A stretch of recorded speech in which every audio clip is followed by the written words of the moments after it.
مرحبا بكم في الفيديو المنتظر. صراع العمالقة، الجزائر ضد المغرب في تحدي القوة. من سوف يكسب؟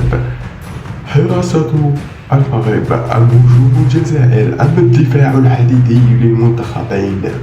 أتمنى أن تقدر لاعبي وتضغط لايك للفيديو واشتراك في القناة. وسوف نقارن بين المنتخبين الذين يعتبران من الأقوى في شمال إفريقيا أو في القارة ككل. سوف نقارن بالتشكيلة الحالية والأداء عن آخر المباريات في هذه السنة. أولا المقارنة بين الحراس، عندنا ياسين بونو ولوكا زيدان. لوكا زيدان يعتبر حارس هادئ في ردة الفعل، جيد بالقدم، لكن تنظيمه للدفاع أحيانا يكون سيئا جدا ومتأخر. أما ياسين بونو الحارس المخضرم المغربي الذي خاض دوري أبطال أوروبا والدوري الأوروبي ودوري أبطال آسيا وكأس العالم وكأس إفريقيا، إنه بالتأكيد هو الأفضل دون مقارنة ودون كلام. التفوق لصالح المنتخب المغربي 0-0. ننتقل إلى دفاع المنتخبين، صلابة ضد انسجام. دفاع الجزائر بالغالي ماندي بن سبعيني وحجام، قوة بدنية ممتازة، ولكن تفاهم بين ماندي وبن سبعيني أحيانا عليه بعض الملاحظات. أما بالدفاع للمغرب، حكيمي واليامي أكرد والكروهوي. دفاع متناسق، حكيمي يشكل 50% من الرواق الأيمن للمنتخب المغربي، أكرد قوي جدا في الصراعات الهوائية. التفوق أيضا هنا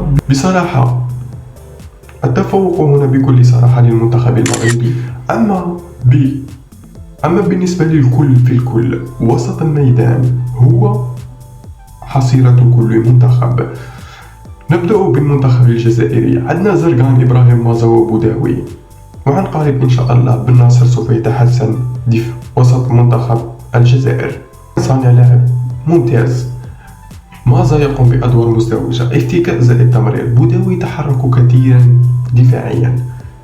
أتمنى أن يكون بوداوي ركيزة أساسية مع بن ناصر ومازا أو عوار، هكذا سوف يكون الدفاع أفضل.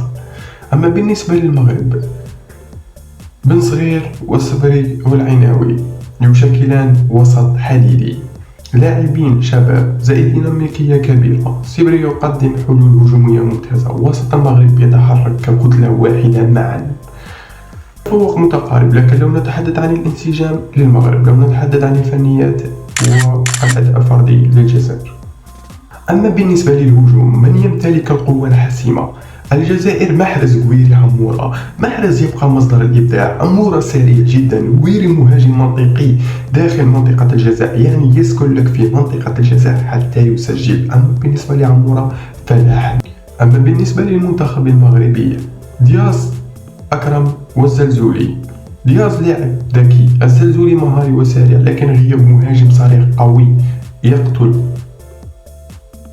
الخطورة وينهي كل الخطورة المغربية بهدف. المغرب يحتاج رأس حربة صريح. أما في الهجوم فالتفوق لصالح المنتخب الجزائري. أما بالتقييم الكلي، في حراسة المرمى لصالح المغرب، في الدفاع لصالح المغرب، أما في الوسط متساويان، أما في الهجوم لصالح الجزائر. من الأقوى الآن حاليا؟ إن تحدثنا عن الأسماء الفردية، الجزائر تمتلك نجوم أكثر. إن تحدثنا عن المنظومة والانسجام، المغرب متفوق حاليا. إذا لعب المنتخبين فرأيك من سوف يفوز؟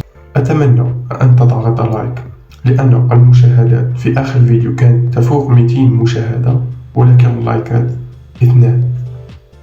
وتخبرنا من هو المنتخب الذي نتحدث عنه في الفيديو القادم. سلام.